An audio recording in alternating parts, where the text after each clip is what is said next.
نحمده صلی علی رسولہ الکریم اما بعد فاعوذ باللہ من الشیطان الرجیم بسم اللہ الرحمن الرحیم رب اشرح لی صدری ویسر لی امری واحلل عقدۃ من لسانی یفقہوا قولی۔ السلام علیکم ورحمۃ اللہ وبرکاتہ۔ ناظرین، پروگرام دعا کیجیے کے ساتھ آپ کی خدمت میں حاضر ہیں۔ آج ہم انشاءاللہ ازواج اور اولاد کے لیے کی جانے والی دعاؤں کے بارے میں بات کریں گے کہ قرآن و سنت میں ہمیں اس بارے میں کیا رہنمائی ملتی ہے۔ دعا ایسی چیز ہے جو انسان کی تقدیر کو بدل دیتی ہے۔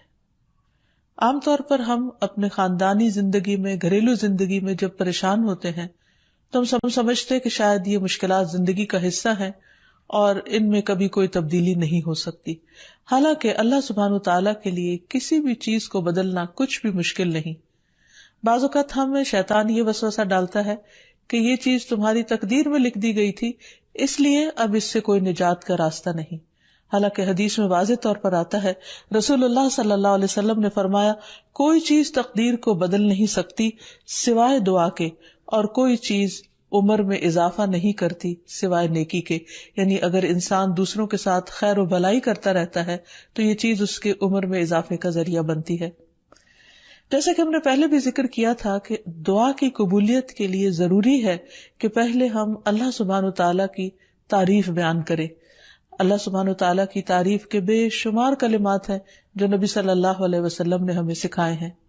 ان میں سے ایک یہ بھی ہے، مصعب بن سعد اپنے والد سے روایت کرتے ہیں کہ ایک اعرابی رسول اللہ صلی اللہ علیہ وسلم کی خدمت میں حاضر ہوا اور عرض کیا کہ یا رسول اللہ، مجھے ایسا کلام سکھائیں جسے میں پڑھتا رہوں۔